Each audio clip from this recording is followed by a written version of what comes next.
demand in terms of quality and quantity, and therefore they are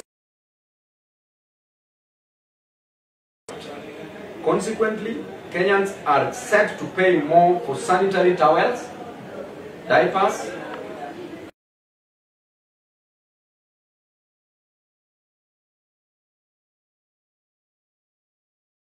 to condemn the mass arrests of peaceful protesters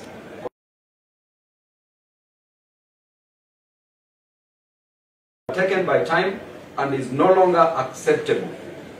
We demand for the immediate release of the people who have been arrested, for it is their constitutional right to picket and or to William Ruto, Kenya is not your personal, and you will not silence the people.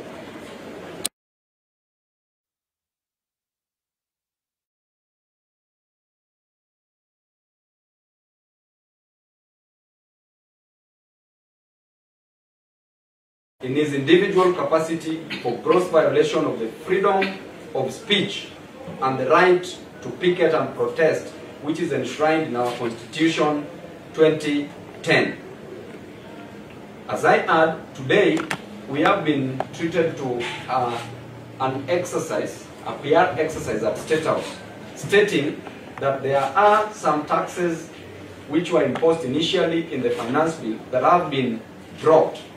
I want to state clearly that Kenya as a nation depends on 80% of imported goods, including toothpick, tissue papers, foodstuff, including eggs, chicken. We are importing all these commodities. And therefore, as you purport to only remove the taxation on the locally produced goods, but you still raise the tax on the imports, the imported goods, the person who is going to bear this burden is the common mwananchi, is the boda boda rider, is the mama boga on the ground, is the common man.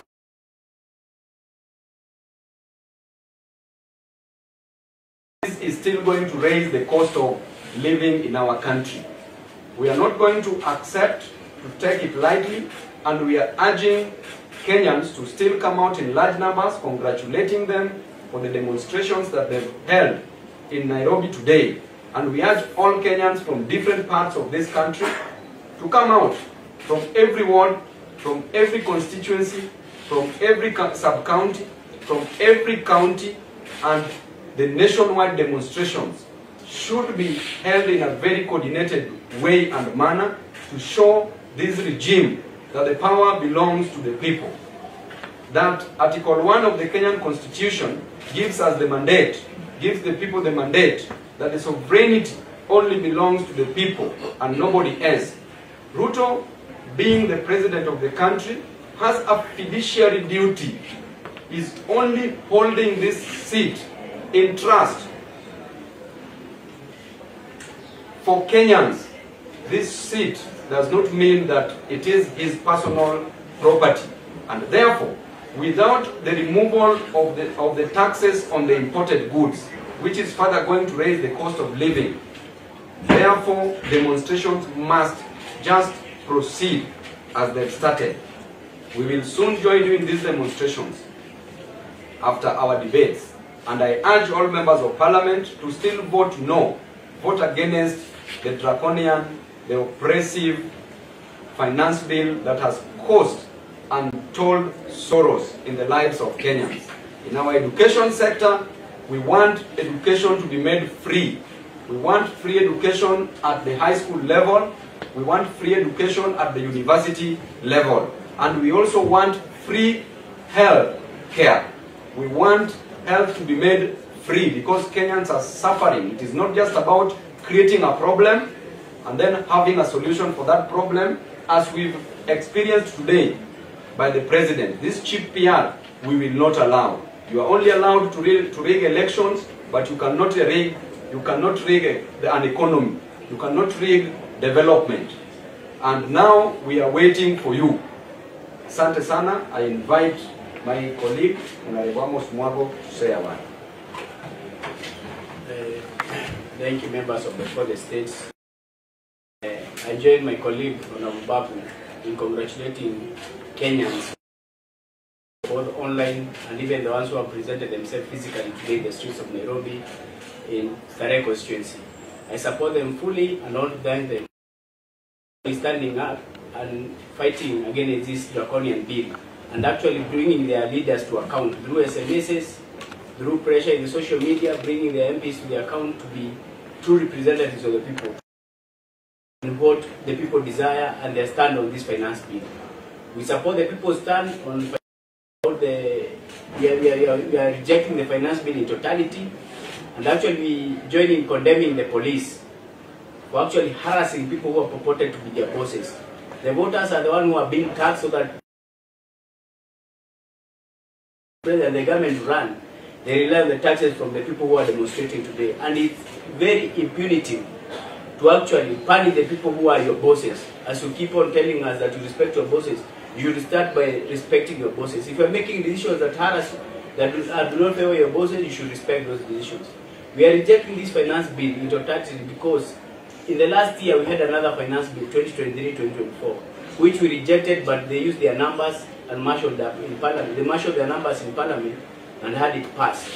But we are asking, what are the implications of the last year's finance bill? What has it gained for the people? The impact it has had on the economy and how has it affected the livelihoods of our people? Before proceeding to another finance bill, we should be told how accountable and equitable was the last finance bill and how it has performed. Because we understand even the 11 targets, they missed them with the last year's finance bill. So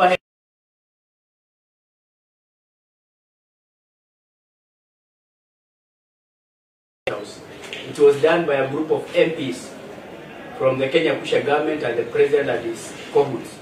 We are not aware of what amendments they have done, and that is why we are saying if they have done some amendments, we are asking the speaker to suspend the debate, the tabling of that finance bill today, and we are asking for the Committee on Finance to go back and redraft a new finance bill and bring it back to the people for them to collect fresh ideas from the people and public participation to happen again, so that there's no rush in passing this bill. Let Kenya.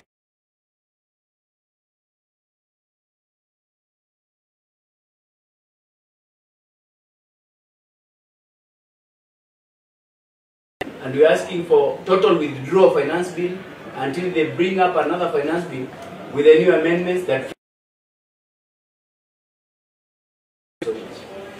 Yeah, question. I just wanted to know, you said an ambassador helped in drafting the current finance bill.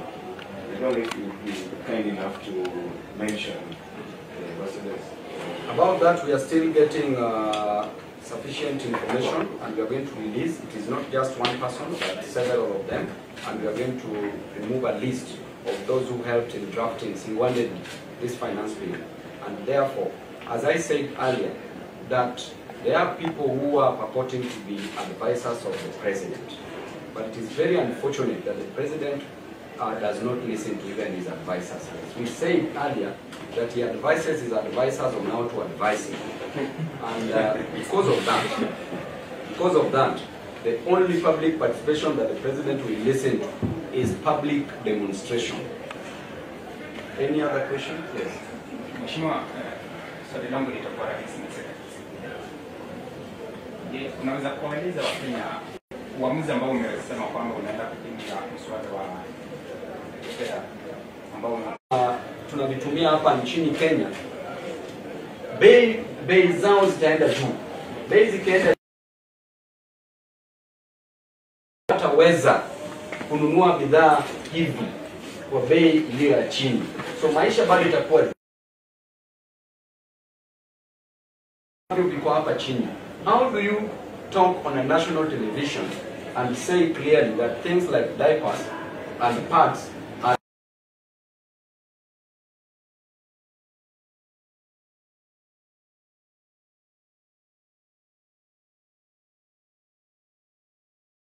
you go to some different parts of this country, you find that people are using clothes, taking dignity away from our girls and our